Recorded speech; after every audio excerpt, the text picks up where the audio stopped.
Hello ਮਾਈ dear friends, ਇਸ video ਵਿੱਚ ਤੁਹਾਡਾ ਸਾਰਿਆਂ ਦਾ ਬਹੁਤ-ਬਹੁਤ ਸਵਾਗਤ ਹੈ। ਇਸ ਵੀਡੀਓ ਵਿੱਚ ਅਸੀਂ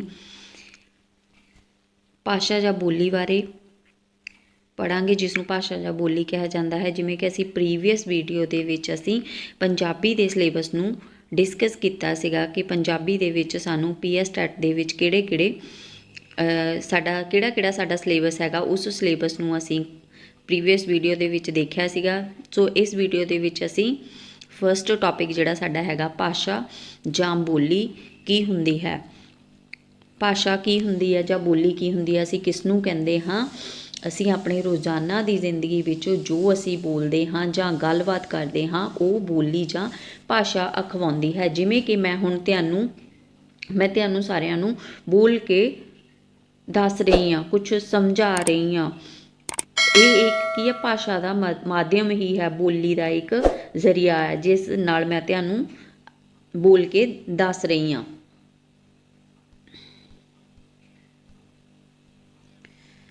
ਨੈਕਸਟ ਹੈਗਾ, ਭਾਸ਼ਾ ਇੱਕ ਅਜਿਹੀ ਪ੍ਰਣਾਲੀ ਹੈ ਜਿਸ ਵਿੱਚ ਮਨੁੱਖ ਦੇ ਸੰਚਾਰ ਦੀਆਂ ਪੇਚੀਦੇ ਪ੍ਰਣਾਲੀ ਦਾ ਵਿਕਾਸ ਹੁੰਦਾ ਹੈ। ਕਹਿੰਦੇ ਕਿ ਇੱਕ ਜਿਹੜਾ ਇਹ ਮਨੁੱਖ ਦਾ ਇੱਕ ਸੰਚਾਰ ਦਾ ਇੱਕ ਸਾਧਨ ਹੈ ਜਾਂ ਸੰਚਾਰ ਦੀ ਜਿਹੜੀ ਪੇਚੀਦਾ ਪ੍ਰਣਾਲੀ ਦਾ ਵਿਕਾਸ ਹੁੰਦਾ ਹੈ। ਇਸੇ ਜਿਹੜੀ ਭਾਸ਼ਾ ਜਾਂ ਬੋਲੀ ਹੈ, ਇਸੇ ਦੇ ਨਾਲ ਹੀ ਅਸੀਂ ਜਿਹੜੇ ਆਪਣੀਆਂ ਇੱਕ ਦੂਸਰੇ ਦੇ ਨਾਲ ਗੱਲਬਾਤ ਕਰ ਸਕਦੇ ਹਾਂ। ਇੱਕ ਦੂਸਰੇ ਦੇ ਨਾਲ ਸੰਚਾਰ ਦਾ ਸਾਧਨ ਬਣਦਾ ਹੈ। ਭਾਸ਼ਾ ਹੀ ਇੱਕ ਐਸਾ ਜ਼ਰੀਆ ਹੈ ਜਾਂ ਇੱਕ ਬੋਲੀ ਹੀ ਐਸਾ ਜ਼ਰੀਆ ਹੈ। ਜਿਵੇਂ ਕਿ ਮੈਂ ਤੁਹਾਨੂੰ ਸਾਰਾ ਕੁਝ ਮੈਂ ਬੋਲ ਕੇ ਸਮਝਾ ਰਹੀ ਹਾਂ, ਤੁਹਾਨੂੰ ਦੱਸ ਰਹੀ ਹਾਂ। ਇਹ ਕੀ ਹੈ, ਭਾਸ਼ਾ ਜਾਂ ਬੋਲੀ ਹੀ ਹੈ ਜੋ ਤੁਸੀਂ ਸਮਝ ਰਹੇ ਹੋ।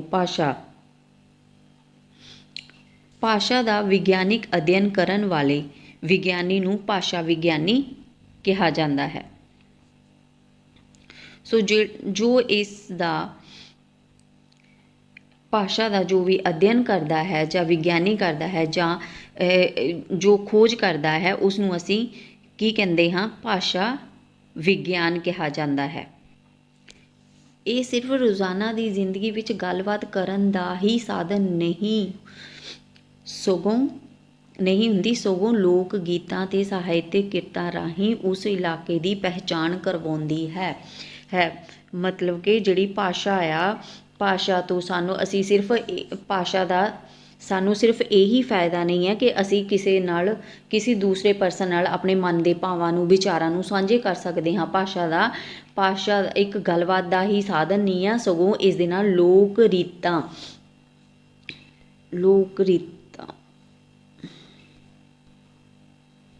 ਸੋਰੀ, ਇੱਥੇ ਰੀਤਾਂ ਆਉਣਾ ਸੀਗਾ, ਲੋਕ ਰੀਤਾਂ ਦਾ ਮਤਲਬ ਜਿਹੜੇ ਕਿ ਰੀਤੀ ਰਿਵਾਜ ਨੇ, ਸਾਡੇ ਸਾਹਿਤਕ ਜੋ ਵੀ ਸਾਡਾ ਸਾਹਿਤ ਨਾਲ ਜੁੜਿਆ ਜੋ ਵੀ ਸਾਡਾ ਹੈ, ਉਹ ਭਾਸ਼ਾ ਤੋਂ ਹੀ ਸਾਨੂੰ ਉਸ ਬਾਰੇ ਪਤਾ ਲੱਗਦਾ ਹੈ। ਅਤੇ ਜਿਹੜੀ ਭਾਸ਼ਾ ਜਾਂ ਬੋਲੀ ਹੈ, ਸਾਨੂੰ ਉਸ ਇਲਾਕੇ ਦੀ ਪਹਿਚਾਣ ਕਰਵਾਉਂਦੀ ਹੈ। ਮਤਲਬ ਕਿ ਅਲੱਗ-ਅਲੱਗ ਇਲਾਕਿਆਂ ਦੇ ਵਿੱਚ ਅਲੱਗ-ਅਲੱਗ ਭਾਸ਼ਾਵਾਂ ਬੋਲੀਆਂ ਜਾਂਦੀਆਂ ਹਨ, ਜਿਵੇਂ ਕਿ ਮਾਝਾ, ਮਾਲਵਾ, ਦੁਆਬਾ ਹੋ ਗਿਆ। ਜਦੋਂ ਅਸੀਂ ਇੱਥੇ ਜਿਹੜੀ ਬੋਲੀ ਹੈ, ਕੁਝ ਹੀ ਸਟੈਪਸ 'ਤੇ ਬੋਲੀ ਦੇ ਵਿੱਚ ਵੈਰੀਏਸ਼ਨ ਆ ਜਾਂਦਾ ਹੈ। ਮਤਲਬ ਕਿ ਵੈਰੀਏਸ਼ਨ ਦਾ ਮਤਲਬ ਕਿ ਜਿਹੜੀ ਭਾਸ਼ਾ ਹੈਗੀ, ਥੋੜ੍ਹੇ ਕੁ ਕਦਮ, ਜਿੱਦਾਂ ਕਿਹਾ ਜਾਂਦਾ ਹੈ ਕਿ ਥੋੜ੍ਹੇ ਕੁ ਕਦਮ ਚੱਲਣ 'ਤੇ ਹੀ ਭਾਸ਼ਾ ਦਾ ਜਿਹੜਾ ਬੋਲਣ ਦਾ ਢੰਗ ਆ ਜਾਂ ਉਸ ਵਿੱਚ ਥੋੜ੍ਹਾ ਜਿਹਾ ਬਦਲਾਵ ਆ ਜਾਂਦਾ ਆ। ਜਿਵੇਂ ਕਿ ਮਾਝੇ ਅਤੇ ਮਾਲਵੇ ਦੇ ਵਿੱਚ, ਇਹਨਾਂ ਸਾਰਿਆਂ ਦੇ ਵਿੱਚ ਅਸੀਂ ਦੇਖੀਏ ਥੋੜ੍ਹੇ ਇਹਨਾਂ ਦੇ ਵਿੱਚ ਬੋਲਣ ਦੇ ਵਿੱਚ ਡਿਫਰੈਂਸ ਹੁੰਦਾ ਆ। ਅਤੇ ਉਸ ਬੋਲੀ ਦੀ ਪਹਿਚਾਣ ਤੋਂ ਹੀ ਅਸੀਂ ਉਹਨਾਂ ਦੇ ਬੋਲਣ ਤੋਂ ਜਿਸ ਉਹ ਭਾਸ਼ਾ ਵਿੱਚ ਗੱਲਬਾਤ ਕਰਦੇ ਹਾਂ, ਅਸੀਂ ਉਹਨੂੰ ਦੇਖ ਕੇ ਹੀ ਇਸ ਗੱਲ ਬਾਰੇ ਅੰਦਾਜ਼ਾ ਲਗਾ ਸਕਦੇ ਹਾਂ ਕਿ ਇਹ ਕਿਸ ਇਲਾਕੇ ਦਾ ਹੋਵੇਗਾ, ਉਹ ਵਿਅਕਤੀ ਕਿਸ ਇਲਾਕੇ ਦਾ ਹੋਵੇਗਾ ਜਾਂ ਕਿੱਥੋਂ ਬਿਲੋਂਗ ਕਰਦਾ ਹੋਵੇਗਾ। ਅਤੇ ਭਾਸ਼ਾ ਦਾ ਮਤਲਬ ਇਹ ਹੀ ਨਹੀਂ ਹੈ ਕਿ ਅਸੀਂ ਸਿਰਫ ਮਨ ਦੇ ਭਾਵਾਂ ਨੂੰ ਹੀ ਕਿਸੇ ਦੇ ਦੂਸਰੇ ਦੇ ਨਾਲ ਅਸੀਂ ਸ਼ੇਅਰ ਕਰਨਾ ਹੁੰਦਾ ਆ। ਜਿਹੜੀ ਭਾਸ਼ਾ ਆ, ਭਾਸ਼ਾ ਤੋਂ ਹੀ ਸਾਨੂੰ ਉਸ ਇਲਾਕੇ ਦੀ ਪਹਿਚਾਣ ਹੁੰਦੀ ਆ, ਲੋਕ ਰੀਤਾਂ ਬਾਰੇ, ਸਾਹਿਤਕ ਬਾਰੇ, ਇਹ ਸਾਰੀਆਂ ਗੱਲਾਂ ਕਿ ਸਾਨੂੰ ਭਾਸ਼ਾ ਦੇ ਨਾਲ ਹੀ ਸਾਰਾ ਕੁਛ ਕਲੀਅਰ ਹੁੰਦਾ ਹੈ। आई होप तुहानूं भाषा बारे सारा कुछ पता लग गया होवेगा कि भाषा की हुंदी आ। ठीक है, भाषा एक ਗੱਲਬਾਤ ਕਰਨ ਦਾ ਜ਼ਰੀਆ ਹੈ ਜਿਸ ਦੇ ਨਾਲ ਇੱਕ ਵਿਅਕਤੀ ਆਪਣੇ ਮਨ ਦੇ ਭਾਵਨਾ ਨੂੰ ਦੂਸਰੇ ਪਰਸਨ ਦੇ ਨਾਲ ਸ਼ੇਅਰ ਕਰਦਾ ਹੈ। ਸਮਾਜ ਦੇ ਵਿੱਚ ਵੀ ਅਸੀਂ ਕਿੰਨੇ ਅਜਿਹੇ ਕੰਮ ਹੁੰਦੇ ਹਨ ਜੋ ਜੇ ਭਾਸ਼ਾ ਨਹੀਂ ਹੈ ਤਾਂ ਅਸੀਂ ਉਸ ਨੂੰ ਅਸੀਂ ਐਕਸਪਲੇਨ ਨਹੀਂ ਕਰ ਸਕਦੇ, ਅਸੀਂ ਕੀ ਕਹਿਣਾ ਚਾਹੁੰਦੇ ਹਾਂ, ਅਸੀਂ ਕੀ ਕਰਨਾ ਚਾਹੁੰਦੇ ਹਾਂ, ਭਾਸ਼ਾ ਤੋਂ ਬਿਨਾਂ ਕੁਝ ਵੀ ਨਹੀਂ।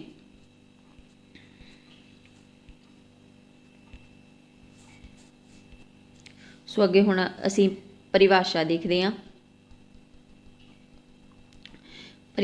ਪਰਿਭਾਸ਼ਾ ਦੇ ਵਿੱਚ ਕੀ ਆ,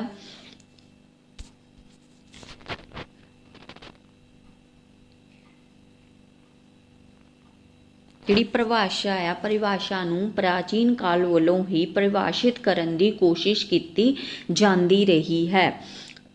ਇਸ ਦੀਆਂ ਕੁਝ ਪ੍ਰਮੁੱਖ ਪਰਿਭਾਸ਼ਾਵਾਂ ਹਨ। ਜਿਹੜੀ ਭਾਸ਼ਾ ਆ ਇਹ ਪ੍ਰਾਚੀਨ ਕਾਲ ਤੋਂ ਹੀ ਇਸ ਨੂੰ ਪਰਿਭਾਸ਼ਿਤ ਕਰਨ ਦੀ ਕੋਸ਼ਿਸ਼ ਕੀਤੀ ਜਾ ਰਹੀ ਹੈ। ਜਦੋਂ ਪ੍ਰਾਚੀਨ ਕਾਲ ਦੇ ਵਿੱਚ ਜਿਹੜੇ ਆਦਿ ਮਾਨਵ ਕਾਲ ਤੋਂ ਮਤਲਬ ਕਿ ਉਦੋਂ ਦੇ ਜਿਹੜੇ ਇਨਸਾਨ ਹੁੰਦੇ ਸੀਗੇ ਉਹਨਾਂ ਕੋਲ ਭਾਸ਼ਾ ਉਸ ਟਾਈਮ ਦੇ ਵਿੱਚ ਭਾਸ਼ਾ ਦਾ ਵਿਕਾਸ ਨਹੀਂ ਹੋਇਆ ਸੀਗਾ ਅਤੇ ਉਹ ਕੀ ਕਰਦੇ ਸੀ ਕਿ ਇਸ਼ਾਰਿਆਂ ਦੇ ਨਾਲ ਇੱਕ ਦੂਸਰੇ ਦੀ ਗੱਲ ਨੂੰ ਸਮਝਦੇ ਸੀ।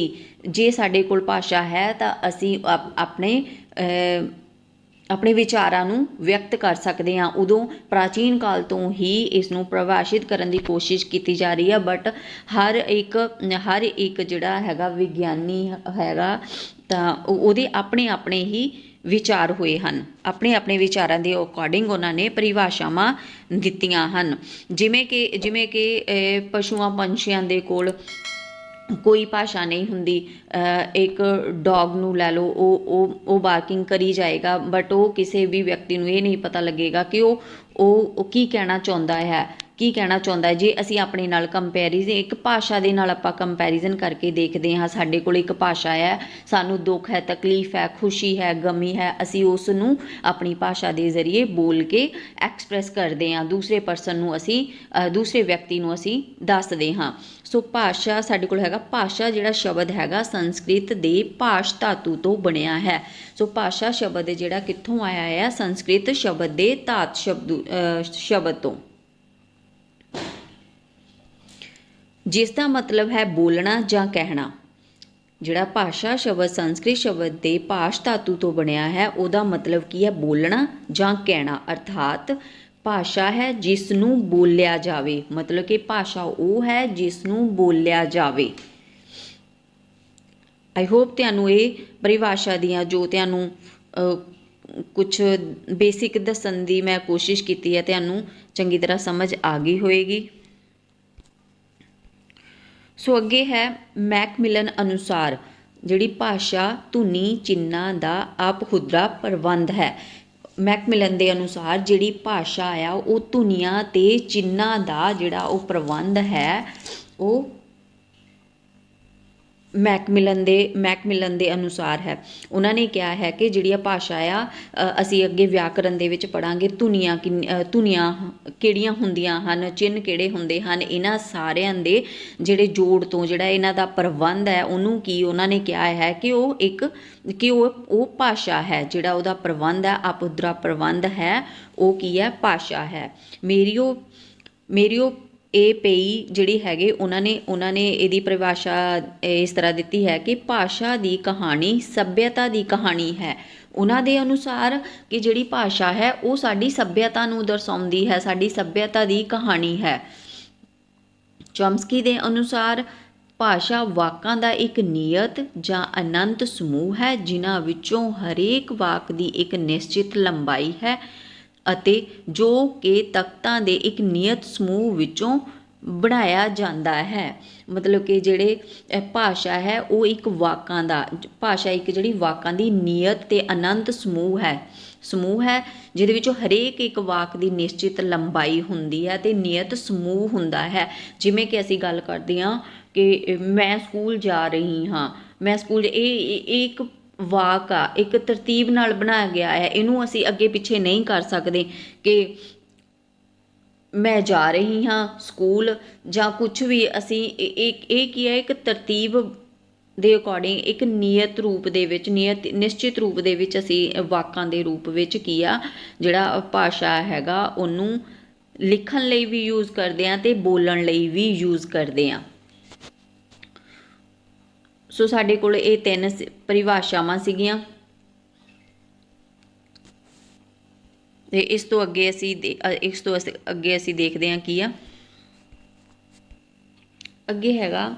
ਇੱਕ ਮੈਂ ਤੁਹਾਨੂੰ ਪਿਕਚਰ ਦੇ ਨਾਲ ਸ਼ੋਅ ਕਰਵਾ ਰਹੀ ਹਾਂ ਕਿ ਬੋਲੀ ਦੀਆਂ ਕਿਸਮਾਂ ਪੰਜਾਬੀ ਵਿਆਕਰਨ ਵਿੱਚ ਬੋਲੀ ਕਿੰਨੇ ਤਰ੍ਹਾਂ ਦੀ ਹੁੰਦੀ ਆ। ਪੰਜਾਬੀ ਵਿੱਚ ਜਿਹੜੀ ਵਿਆਕਰਨ ਵਿੱਚ ਬੋਲੀ ਹੈਗੀ ਉਹ 2 ਤਰ੍ਹਾਂ ਦੀ ਹੁੰਦੀ ਹੈ। 2 ਤਰ੍ਹਾਂ ਦੀ ਹੁੰਦੀ ਹੈ। ਬੋਲਚਾਲ ਦੀ ਬੋਲੀ ਜਾਂ ਮੌਖਿਕ, ਲਿਖਤੀ ਜਾਂ ਸਾਹਿਤਕ। ਠੀਕ ਹੈ, ਜਿਹੜੀ ਪੰਜਾਬੀ ਬੋਲੀ ਹੈਗੀ ਆ ਉਹ 2 ਪ੍ਰਕਾਰ, ਪੰਜਾਬੀ ਵਿਆਕਰਨ ਵਿੱਚ ਜਿਹੜੀ ਬੋਲੀ ਹੈਗੀ ਉਹ 2 ਪ੍ਰਕਾਰ ਦੀ ਹੁੰਦੀ ਹੈ, ਜਿਹਨੂੰ ਬੋਲਚਾਲ ਦੀ ਬੋਲੀ ਜਾਂ ਆਮ ਬੋਲਚਾਲ ਦੀ ਭਾਸ਼ਾ ਵੀ ਕਿਹਾ ਜਾਂਦਾ ਹੈ, ਜਾਂ ਮੌਖਿਕ ਭਾਸ਼ਾ ਤੇ ਲਿਖਤੀ ਜਾਂ ਸਾਹਿਤਕ ਬੋਲੀ। ਹੁਣ ਸਾਡੇ ਕੋਲ ਜਿਹੜੀ ਹੈਗੀ ਮੌਖਿਕ ਜਾਂ ਆਮ ਬੋਲਚਾਲ ਦੀ ਭਾਸ਼ਾ ਜਾਂ ਬੋਲਚਾਲ ਦੀ ਬੋਲੀ ਕਿਹੜੀ ਹੁੰਦੀ ਹੈ, ਜਿਹੜੀ ਗੱਲਬਾਤ ਅਸੀਂ ਕਿਸੇ ਨਾਲ ਮੂੰਹੋਂ ਬੋਲ ਕੇ ਕਰਦੇ ਹਾਂ। ਠੀਕ ਹੈ, ਜਿਹੜੀ ਅਸੀਂ ਮੌਖਿਕ ਮਤਲਬ ਮੁੱਖ ਤੋਂ, ਮੂੰਹ ਤੋਂ ਬੋਲਣਾ। ਠੀਕ ਹੈ, ਜਿਹੜੀ ਬੋਲੀ ਅਸੀਂ ਮੁੱਖ ਤੋਂ ਬੋਲ ਕੇ ਜਾਂ ਮੂੰਹੋਂ ਬੋਲ ਕੇ ਕਰਦੇ ਹਾਂ, ਗੱਲਬਾਤ ਕਰਦੇ ਹਾਂ, ਉਹ ਬੋਲਚਾਲ ਦੀ ਬੋਲੀ ਜਾਂ ਮੌਖਿਕ ਭਾਸ਼ਾ ਅਖਵਾਉਂਦੀ ਹੈ। ਬੋਲੀ ਦਾ ਇਹ ਰੂਪ ਸਾਡੀ ਆਮ ਗੱਲਬਾਤ ਵਿੱਚ ਵਰਤਿਆ ਜਾਂਦਾ ਹੈ। ਜਿਹੜੇ ਬੋਲੀ ਦਾ ਇਹ ਰੂਪ ਹੈ ਬੋਲਚਾਲ ਦੀ ਬੋਲੀ ਜਾਂ ਮੌਖਿਕ ਬੋਲੀ ਹੈ, ਜਦੋਂ ਅਸੀਂ ਕਿਸੇ ਦੇ ਨਾਲ ਆਪਸ ਵਿੱਚ ਗੱਲਬਾਤ ਕਰਦੇ ਹਾਂ ਤਾਂ ਇਹ ਸਾਡੀ ਕੀ ਹੁੰਦੀ ਆ, ਬੋਲਚਾਲ ਦੀ ਬੋਲੀ ਹੁੰਦੀ ਆ, ਮੌਖਿਕ ਭਾਸ਼ਾ ਹੁੰਦੀ ਹੈ। ਇਹ ਬੋਲੀ ਬਹੁਤੀ ਸ਼ੁੱਧ ਨਹੀਂ ਹੁੰਦੀ। ਇਸ ਦੇ ਕਿਸੇ ਖਾਸ ਇਲਾਕੇ ਦੀ ਬੋਲੀ ਦੇ ਸ਼ਬਦਾਂ ਦਾ ਅਸਰ ਹੁੰਦਾ ਹੈ। ਜਦੋਂ ਅਸੀਂ ਇਹ ਜਿਹੜੀ ਮੌਖਿਕ ਭਾਸ਼ਾ ਆ ਅਸੀਂ ਆਮ ਨੋਰਮਲ ਗੱਲਬਾਤ ਕਰਨ ਲਈ ਇਸ ਨੂੰ ਯੂਜ਼ ਕਰਦੇ ਹਾਂ, ਇਸ ਨੂੰ ਵਰਤਦੇ ਹਾਂ ਅਤੇ ਇਸ ਵਿੱਚ ਕੋਈ ਸ਼ੁੱਧਤਾ, ਕੋਈ ਤਰਤੀਬ ਨਹੀਂ ਵਰਤੀ ਜਾਂਦੀ, ਕਿਉਂਕਿ ਅਸੀਂ ਬੋਲਦੇ ਹਾਂ, ਬੋਲਣ ਵਾਲੀ ਬੋਲਚਾਲ ਦੀ ਮੌਖਿਕ ਭਾਸ਼ਾ ਹੈ। ਅਤੇ ਜਿਹੜੀ ਕਿਸੇ ਇਲਾਕੇ ਦੀ ਬੋਲੀ ਦੇ ਸ਼ਬਦਾਂ ਦਾ ਅਸਰ ਹੁੰਦਾ ਹੈ। ਜਿਹੜੀ ਸਾਡੀ ਜਿਹੜੀ ਬੋਲੀ ਆ ਕਿ ਅਸੀਂ ਕਿਸ ਇਲਾਕੇ ਵਿੱਚ ਰਹਿੰਦੇ ਹਾਂ, ਜਿੱਦਾਂ ਕਿ ਮੈਂ ਤੁਹਾਨੂੰ ਪਹਿਲਾਂ ਦੱਸਿਆ ਹੈ ਕਿ ਜੇ ਅਸੀਂ ਮਾਝੇ ਵਿੱਚ ਰਹਿੰਦੇ ਹਾਂ ਜਾਂ ਦੁਆਬੇ ਵਿੱਚ ਰਹਿੰਦੇ ਹਾਂ ਤਾਂ ਸਾਡਾ ਉੱਥੋਂ ਦੀ ਭਾਸ਼ਾ ਦਾ ਸਾਡੀ ਆਮ ਜਿਹੜੀ ਬੋਲੀ ਆ ਉਹਦਾ ਸਾਡੇ 'ਤੇ ਅਸਰ ਹੋਵੇਗਾ, ਅਸੀਂ ਉਸ ਭਾਸ਼ਾ ਨੂੰ ਅਸੀਂ ਬੋਲਾਂਗੇ। ਅਗਲਾ ਪੁਆਇੰਟ ਸਾਡਾ ਹੈਗਾ ਲਿਖਤੀ ਜਾਂ ਸਾਹਿਤਕ ਬੋਲੀ। ਸਾਡਾ ਲਿਖਤੀ ਤੋਂ ਹੀ ਸਾਨੂੰ ਸਮਝ ਆ ਜਾਂਦਾ ਹੈ ਕਿ ਜਿਵੇਂ ਅਸੀਂ ਪਿਛਲੇ ਉਹਦੇ ਵਿੱਚ ਪਹਿਲੇ ਪੁਆਇੰਟ ਵਿੱਚ ਪੜ੍ਹਿਆ ਸੀਗਾ ਮੌਖਿਕ ਤੋਂ ਪਤਾ ਲੱਗਦਾ ਸੀਗਾ ਮੌਖਿਕ, ਮੁੱਖ ਤੋਂ ਬੋਲਣਾ ਜਾਂ ਮੂੰਹੋਂ ਬੋਲਣਾ ਨਾ, ਅਤੇ ਇਹਦੇ ਵਿੱਚ ਲਿਖਤੀ ਹੈ। ਲਿਖਤੀ ਤੋਂ ਸਾਨੂੰ ਪਤਾ ਲੱਗਦਾ ਹੈ ਕਿ ਜਿਸ ਨੂੰ ਲਿਖਿਆ ਜਾ ਸਕੇ ਉਸ ਨੂੰ ਅਸੀਂ ਲਿਖਤੀ ਜਾਂ ਸਾਹਿਤਕ ਬੋਲੀ ਕਹਿੰਦੇ ਹਾਂ। ਅਤੇ ਸੋ ਅਸੀਂ ਦੇਖਦੇ ਹਾਂ ਕਿ ਜਿਹੜੀ ਗੱਲਬਾਤ ਅਸੀਂ ਕਿਸੇ ਨਾਲ ਲਿਖ ਕੇ ਕਰਦੇ ਹਾਂ ਉਹ ਲਿਖਤੀ ਜਾਂ ਸਾਹਿਤਕ ਬੋਲੀ ਅਖਵਾਉਂਦੀ ਹੈ। ਇਹ ਸ਼ੁੱਧ ਭਾਸ਼ਾ ਹੁੰਦੀ ਹੈ। ਇਸ ਵਿੱਚ ਕਈ ਲੇਖਕਾਂ ਅਤੇ ਸਾਹਿਤਕਾਰਾਂ ਦੀਆਂ ਰਚਨਾਵਾਂ, ਕਿਤਾਬਾਂ, ਅਖਬਾਰਾਂ ਆਦਿ ਛਪਦੀਆਂ ਹਨ। ਅਤੇ ਤੁਸੀਂ ਦੇਖਦੇ ਆ ਕਿ ਜਿਹੜੀ ਲਿਖਤੀ ਜਾਂ ਸਾਹਿਤਕ ਬੋਲੀ ਆ ਇਹ ਇੱਕ ਸ਼ੁੱਧ ਭਾਸ਼ਾ ਹੁੰਦੀ ਆ। ਜਿਹੜੀ ਮੌਖਿਕ ਸੀਗੀ ਉਹ ਸ਼ੁੱਧ ਭਾਸ਼ਾ ਨਹੀਂ ਹੁੰਦੀ, ਉਹਦੇ 'ਤੇ ਉਸ ਬੋਲੀ 'ਤੇ ਉਸ ਭਾਸ਼ਾ 'ਤੇ ਜਿਹੜੀ ਉਸ ਇਲਾਕੇ ਦਾ ਪ੍ਰਭਾਵ ਹੁੰਦਾ ਆ, ਉਸ ਇਲਾਕੇ ਦਾ ਅਸਰ ਹੁੰਦਾ। ਬਟ ਜਿਹੜੀ ਮੌਖਿਕ ਅਤੇ ਲਿਖਤੀ ਭਾਸ਼ਾ ਹੈ ਇਸ ਵਿੱਚ ਲੇਖਕ ਅਤੇ ਜਿਹੜੇ ਸਾਹਿਤਕਾਰ, ਜਿੱਦਾਂ ਕਿ ਹੁਣ ਤੁਸੀਂ ਇਸ ਪਿਕਚਰ ਦੇ ਵਿੱਚ ਜਿਹੜੀ ਮੈਂ ਤੁਹਾਨੂੰ ਸ਼ੋਅ ਕਰਵਾ ਰਹੀ ਹਾਂ, ਇਸ ਪਿਕਚਰ ਦੇ ਵਿੱਚ ਤੁਸੀਂ ਦੇਖ ਰਹੇ ਹੋ ਕਿ ਜਿਸ ਤਰ੍ਹਾਂ ਇਹ ਬੁੱਕ ਛਪੀ ਹੋਈ ਹੈ ਇਸ ਵਿੱਚ ਸਾਰਾ ਲਿਖਿਆ ਹੋਇਆ ਹੈ। ਇਹ ਕੀ ਹੈ, ਇੱਕ ਸ਼ੁੱਧ ਭਾਸ਼ਾ ਵਿੱਚ ਲਿਖਿਆ ਗਿਆ ਹੈ। ਜਿਹੜੀ ਸ਼ੁੱਧ ਭਾਸ਼ਾ ਵਿੱਚ ਹੈ ਜਾਂ ਲਿਖਤੀ ਜਿਹੜੀ ਸਾਹਿਤਕ ਬੋਲੀ ਆ ਇਹਦੇ ਵਿੱਚ ਕੀ ਰਚਨਾਵਾਂ, ਕਿਤਾਬਾਂ, ਅਖਬਾਰਾਂ ਆਦਿ ਛਪਦੀਆਂ ਹਨ, ਜਿਹੜੀ ਕਿ ਸ਼ੁੱਧ ਭਾਸ਼ਾ ਵਿੱਚ ਹੁੰਦੀਆਂ ਹਨ, ਇੱਕ ਤਰਤੀਬ ਵਾਈਜ਼ ਹੁੰਦੀਆਂ ਹਨ।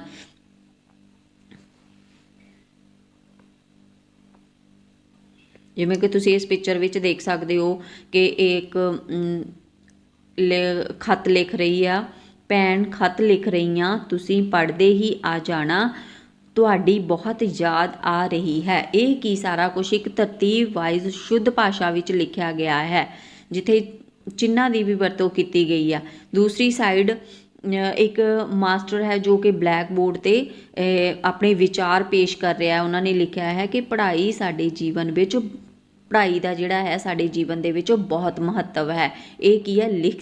ਲਿਖਤੀ ਭਾਸ਼ਾ ਹੈ ਜੋ ਸਾਨੂੰ ਲਿਖ ਕੇ ਦੱਸ ਰਹੇ ਨੇ। ਨੈਕਸਟ ਪੁਆਇੰਟ ਹੈਗਾ ਸਾਡੇ ਕੋਲ ਭਾਸ਼ਾ ਦੇ ਆਧਾਰ। ਭਾਸ਼ਾ ਦੇ ਆਧਾਰ ਕਿੰਨੇ ਹੁੰਦੇ ਹਨ? ਭਾਸ਼ਾ ਦੇ ਆਧਾਰ 3 ਹੁੰਦੇ ਹਨ। ਭਾਸ਼ਾ ਦੇ 3 ਆਧਾਰ ਹੁੰਦੇ ਹਨ। ਕਿਹੜੇ ਕਿਹੜੇ ਆਧਾਰ ਹੁੰਦੇ ਹਨ? ਭੌਤਿਕ ਆਧਾਰ, ਮਾਨਸਿਕ ਆਧਾਰ ਤੇ ਸਮਾਜਿਕ ਆਧਾਰ। ਭਾਸ਼ਾ ਦੇ ਕਿੰਨੇ ਆਧਾਰ ਹੁੰਦੇ ਹਨ? ਭਾਸ਼ਾ ਦੇ 3 ਆਧਾਰ ਹੁੰਦੇ ਹਨ। ਭੌਤਿਕ ਆਧਾਰ, ਮਾਨਸਿਕ ਆਧਾਰ ਅਤੇ ਸਮਾਜਿਕ ਆਧਾਰ। ਭੌਤਿਕ ਆਧਾਰ, ਇਹਦੇ ਵਿੱਚ ਕੀ ਆ? ਅਸੀਂ ਬੋਲਣ ਲਈ ਕੰਠ, ਗਲਾ, ਜੀਭ, ਤਾਲੂ, ਦੰਦ ਆਦਿ, ਦੰਦ ਹੋਣ ਆਦਿ ਦਾ ਸਹਾਰਾ ਲੈਂਦੇ ਹਾਂ। ਮਤਲਬ ਕਿ ਅਸੀਂ ਜਿਹੜਾ ਹੈਗਾ ਕੰਠ, ਗਲਾ, ਜੀਭ, ਜਿਹੜੇ ਤਾਲੂ ਆ, ਦੰਦ, ਇਹਨਾਂ ਤੋਂ ਬਿਨਾਂ ਅਸੀਂ ਬੋਲ ਨਹੀਂ ਸਕਦੇ। ਇਹਨਾਂ ਅੰਗਾਂ ਦੇ ਜਿਹੜੇ ਇਹ ਅੰਗ ਹੈ ਸਾਡੇ, ਇਹਨਾਂ ਨਾਲ ਅਸੀਂ ਬੋਲ ਨਹੀਂ ਸਕਦੇ। ਤੁਸੀਂ ਖੁਦ ਇਸ ਨੂੰ ਦੇਖ ਸਕਦੇ ਹਾਂ ਕਿ ਜਦੋਂ ਅਸੀਂ ਬੋਲਦੇ ਹਾਂ, ਸਾਡੇ ਮੂੰਹ ਦੇ ਵਿੱਚ ਜਦੋਂ ਅਸੀਂ ਕੁਛ ਵੀ ਬੋਲਣਾ ਹੈ ਤਾਂ ਜੀਭ ਦਾ ਸਾਡੇ ਮੂੰਹ ਦੇ ਵਿੱਚ ਕੀ ਰੋਲ ਹੁੰਦਾ ਆ। ਜੀਭ ਤੋਂ ਬਿਨਾਂ ਅਸੀਂ ਬੋਲ ਨਹੀਂ ਸਕਦੇ। ਤਾਲੂ ਦਾ ਕੀ ਕੰਮ ਹੁੰਦਾ ਆ? ਦੰਦ, ਜਦੋਂ ਅਸੀਂ ਬੋਲਦੇ ਹਾਂ ਕਿੱਥੇ ਦੰਦ ਟੱਚ ਹੁੰਦੇ ਆ, ਸ਼ਬਦਾਂ ਦੇ ਅਨੁਸਾਰ ਸਾਡੇ ਜੋ ਅਸੀਂ ਵਰਡ ਬੋਲਣ ਲੱਗੇ ਹਾਂ ਉਹਦੇ ਅਕੋਰਡਿੰਗ ਹਰ ਇੱਕ ਅੰਗ ਦਾ ਆਪਣਾ ਆਪਣਾ ਕੰਮ ਹੁੰਦਾ ਹੈ। ਕੰਠ, ਗਲਾ, ਇਹ ਆਪਣਾ ਆਪਣਾ ਕੰਮ ਕਰਦੇ। ਇਹਨਾਂ ਤੋਂ ਬਿਨਾਂ ਅਸੀਂ ਭਾਸ਼ਾ ਨੂੰ ਬੋਲ ਨਹੀਂ ਸਕਦੇ, ਅਸੀਂ ਬੋਲ ਨਹੀਂ ਸਕਦੇ। ਇਹ ਸਾਰਾ ਕੀ ਹੈ? ਸਾਡਾ ਭੌਤਿਕ ਆਧਾਰ ਹੈ। ਇਹਨਾਂ ਸਾਰੇ ਅੰਗ ਜਿਹੜੇ ਹੈਗੇ ਆ, ਇਹਨਾਂ ਦਾ ਪ੍ਰਯੋਗ ਵਿਅਕਤੀਗਤ ਹੋਣ ਕਰਕੇ ਹਰੇਕ ਵਿਅਕਤੀ ਦਾ ਜਿਹੜਾ ਉਚਾਰਨ ਢੰਗ ਦਾ ਜਿਹੜਾ ਲਹਿਜਾ ਹੁੰਦਾ ਹੈ ਉਹ ਅਲੱਗ-ਅਲੱਗ ਹੁੰਦਾ ਹੈ। ਅਲੱਗ-ਅਲੱਗ ਹੁੰਦਾ ਹੈ। ਅਸੀਂ ਲਿਖਣ ਲਈ ਹੱਥ, ਉਂਗਲੀਆਂ, ਮਾਸਪੇਸ਼ੀਆਂ ਦਾ ਸਹਾਰਾ ਲੈਂਦੇ ਹਾਂ। ਸੋ ਇਹਨਾਂ ਸਾਰੇ ਅੰਗਾਂ ਨੂੰ ਭਾਸ਼ਾ ਦਾ ਪਹਿਰਾਵਾ ਕਿਹਾ ਜਾਂਦਾ ਹੈ। ਠੀਕ ਹੈ, ਇਹਨਾਂ ਅੰਗਾਂ ਨੂੰ ਭਾਸ਼ਾ ਦਾ ਪਹਿਰਾਵਾ ਕਿਹਾ ਜਾਂਦਾ ਆ।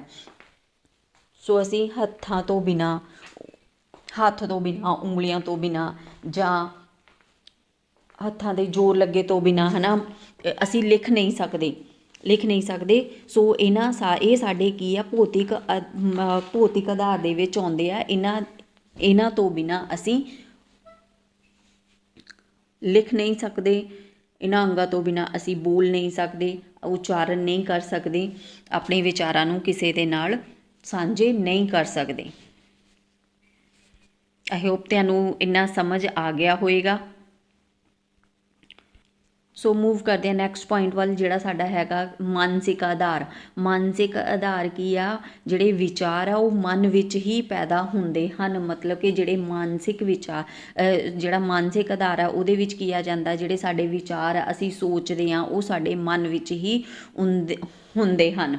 ਠੀਕ ਆ। ਭੌਤਿਕ ਆਧਾਰ ਦੇ ਵਿੱਚ ਜਿਹੜਾ ਸੀਗਾ ਉਹ ਸਾਡੇ ਸੀਗੇ ਅੰਗ ਆ ਜਾਂਦੇ ਸੀ, ਅੰਗਾਂ 'ਤੇ ਆਧਾਰਿਤ ਸੀਗਾ। ਅਤੇ ਜਿਹੜਾ ਮਾਨਸਿਕ ਮਨ ਦੇ ਨਾਲ ਇਹਦਾ ਸੰਬੰਧ ਹੁੰਦਾ ਹੈ ਕਿ ਜੋ ਅਸੀਂ ਸੋਚਦੇ ਹਾਂ ਜਾਂ ਕਰਨਾ ਹੈ ਉਹ ਸਾਰੇ ਵਿਚਾਰ ਸਾਡੇ ਕਿੱਥੇ ਆਉਂਦੇ ਆ?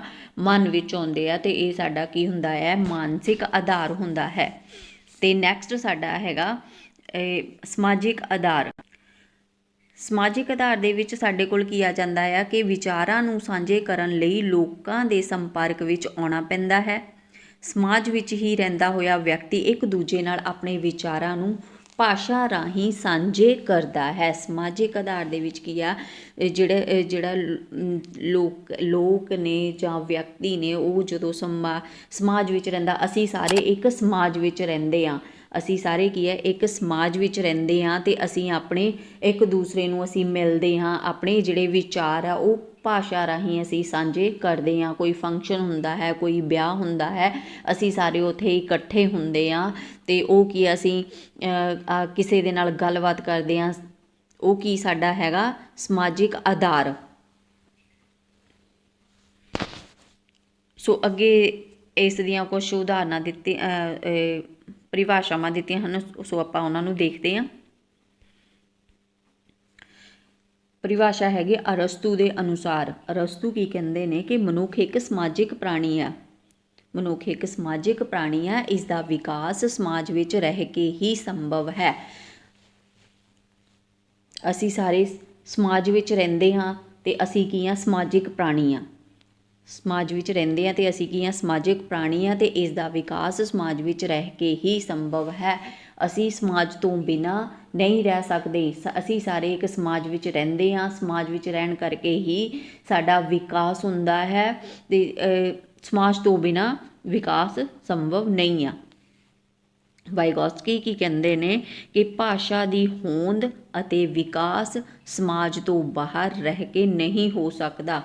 जिहड़े है ना वाइगोत्स्की वो कहते हैं कि जिहड़ी भाषा की होंद आ, होंद ते विकास है, समाज तो बाहर नहीं हो सकती। समाज विच रह के ही उस भाषा का विकास हो सकता है, उस भाषा की होंद आ सकती है। कि ये नहीं कि असी होर जिस समाज विच असी रवांगे उस समाज की भाषा ही भाषा ਨੂੰ ही असी बोलांगे या वरतांगे, है ना। ये नहीं है कि असी रहिंदे किते होर आ तां असी दूसरे इलाके की भाषा ਨੂੰ बोलांगे। अगे हैगा साडे कोल मात भाषा जां बोली। जिस भाषा ਨੂੰ बच्चा अपने परिवार विच रह के ही कुदरती तरीके नाल जां आसानी नाल सिख लैंदा है, उसनूं मात भाषा कहा जाता है। यह है कि जिहड़ी भाषा है, जिस भाषा नूं बच्चा अपने परिवार विच रह के कुदरती तरीके नाल आसानी नाल सिख लैंदा है, उसनूं मात भाषा कहा जाता है। मात भाषा नूं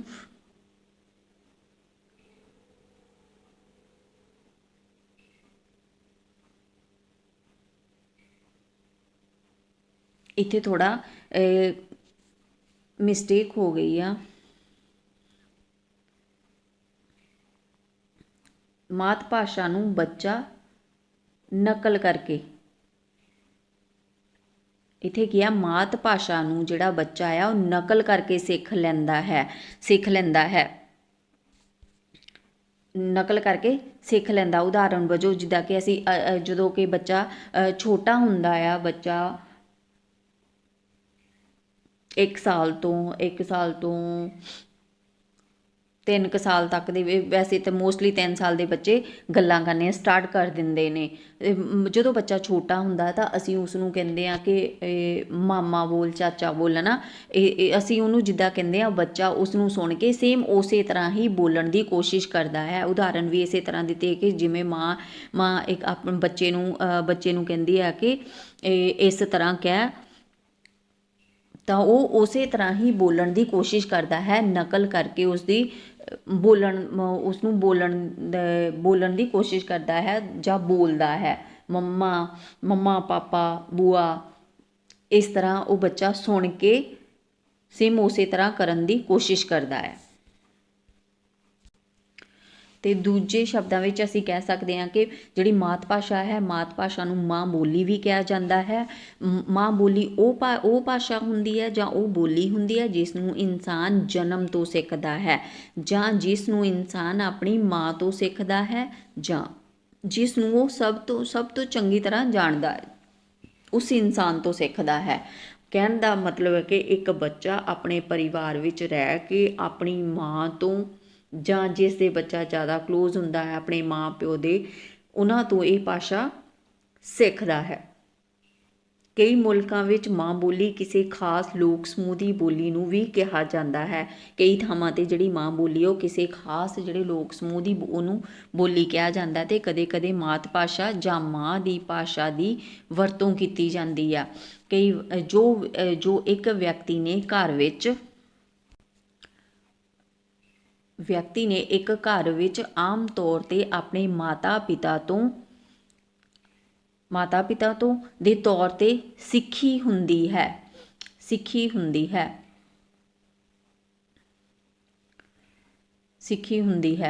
कहते कि जिहड़ी मात भाषा जां उसनूं माँ बोली भी कहा, माँ की भाषा भी कहा जाता है, जिहड़ा व्यक्ति आम तौर ते अपने माता पिता तो सिੱਖਦਾ है। ਤੇ ਦੋ ਭਾਸ਼ੀ ਘਰਾਂ ਵਿੱਚ ਵੱਡੇ ਹੋ ਰਹੇ ਬੱਚਿਆਂ ਦੀਆਂ ਇਸ ਪਰਿਭਾਸ਼ਾ ਦੇ ਅਨੁਸਾਰ ਇੱਕ ਤੋਂ ਜ਼ਿਆਦਾ ਮਾਤ ਭਾਸ਼ਾਵਾਂ ਜਾਂ ਮੂਲ ਭਾਸ਼ਾਵਾਂ ਹੋ ਸਕਦੀਆਂ ਹਨ। ਦੋ ਭਾਸ਼ੀ ਕੀ ਹੁੰਦਾ ਹੈ? ਦੋ ਭਾਸ਼ੀ ਘਰਾਂ ਦੇ ਵਿੱਚ ਕੀ ਹੁੰਦਾ ਆ ਕਿ ਜਿਵੇਂ ਕਿ ਇੱਕ ਬੱਚਾ ਹੈ ਨਾ, ਦੋ ਭਾਸ਼ਾਵਾਂ ਮੰਨ ਲਓ ਕਿ ਇੱਕ ਹਿੰਦੀ ਬੋਲਦੇ ਹਾਂ ਜਾਂ ਪੰਜਾਬੀ ਬੋਲਦੇ ਹਾਂ, ਪੰਜਾਬੀ ਦੇ ਨਾਲ ਨਾਲ ਇੰਗਲਿਸ਼ ਵੀ ਬੋਲੀ ਜਾਂਦੀ ਆ, ਤਾਂ ਉਹ ਬੱਚਾ ਕੀ ਆ, ਉਹ ਦੋਨਾਂ ਭਾਸ਼ਾਵਾਂ ਨੂੰ ਬੋਲਣਾ ਸਿੱਖ ਜਾਂਦਾ ਹੈ। ਉਹ ਪੰਜਾਬੀ ਵੀ ਬੋਲੇਗਾ ਅਤੇ ਇੰਗਲਿਸ਼ ਵੀ ਜਾਂ ਹਿੰਦੀ ਵੀ ਉਹ ਬੋਲਣ ਦੀ ਕੋਸ਼ਿਸ਼ ਕਰੇਗਾ। ਉਹ ਕੀ ਹੈ ਤਾਂ ਉਹ ਦੋ ਭਾਸ਼ਾਵਾਂ ਨੂੰ ਸਿੱਖਣ ਦੀ ਕੋਸ਼ਿਸ਼ ਕਰੇਗੀ। ਉਹ ਕੀ ਉਹਦੀਆਂ ਮਾਤ ਭਾਸ਼ਾਵਾਂ ਜਾਂ ਮੂਲ ਭਾਸ਼ਾਵਾਂ ਹੋਣਗੀਆਂ। ਅਤੇ ਜਿਹੜੀ ਮਾਂ ਬੋਲੀ ਤੋਂ ਬਿਨਾਂ ਜੋ ਬੋਲੀ ਇਨਸਾਨ ਬੋਲਦਾ ਹੈ ਉਸਨੂੰ ਦੂਜੀ ਬੋਲੀ ਕਿਹਾ ਜਾਂਦਾ ਹੈ। ਇਹ ਗੱਲ ਨੋਟ ਕਰਨ ਵਾਲੀ ਹੈ, ਇੰਪੋਰਟੈਂਟ ਗੱਲ ਹੈ ਕਿ ਜਿਹੜੀ ਮਾਂ ਬੋਲੀ ਤੋਂ ਬਿਨਾਂ ਜਿਹੜੀ ਬੋਲੀ ਇਨਸਾਨ ਬੋਲਦਾ ਹੈ ਉਸਨੂੰ ਦੂਜੀ ਭਾਸ਼ਾ ਕਿਹਾ ਜਾਂਦਾ। ਜਿਹੜੀ ਸਾਡੀ ਮਾਤ ਭਾਸ਼ਾ ਹੈ, ਜਿਹੜੀ ਸਾਡੀ ਪੰਜਾਬੀ ਬੋਲੀ ਹੈ, ਉਹ ਸਾਡੀ ਫਸਟ ਲੈਂਗੁਏਜ ਅਸੀਂ ਉਸਨੂੰ ਕਹਿੰਦੇ ਹਾਂ, ਸਾਡੀ ਪਹਿਲੀ ਭਾਸ਼ਾ ਹੈ। ਅਤੇ ਜਿਹੜੀ ਦੂਸਰੀ ਭਾਸ਼ਾ ਅਸੀਂ ਸਿੱਖਦੇ ਹਾਂ ਅਤੇ ਜਿਹੜੀ ਦੂਸਰੀ ਭਾਸ਼ਾ ਬੋਲੀ ਜਾਂਦੀ ਹੈ ਉਹ ਸਾਡੀ ਕੀ ਹੈ, ਦੂਜੀ ਭਾਸ਼ਾ ਅਖਵਾਉਂਦੀ ਹੈ। ਜਿਵੇਂ ਕਿ ਅੰਗਰੇਜ਼ੀ ਨੂੰ ਸੈਕਿੰਡ ਲੈਂਗੁਏਜ ਕਿਹਾ ਜਾਂਦਾ ਹੈ, ਦੂਜੀ ਭਾਸ਼ਾ ਕਿਹਾ ਜਾਂਦਾ। ਜਾਂ ਕੋਈ ਵੀ ਆਪਣੀ ਮਾਂ ਬੋਲੀ ਤੋਂ ਬਿਨਾਂ ਜਿਹੜੀ ਵੀ ਦੂਸਰੀ ਭਾਸ਼ਾ ਹੁੰਦੀ ਹੈ ਉਹ ਸਾਡੀ ਕੀ ਹੁੰਦੀ ਹੈ, ਦੂਜੀ ਭਾਸ਼ਾ ਅਖਵਾਉਂਦੀ ਹੈ।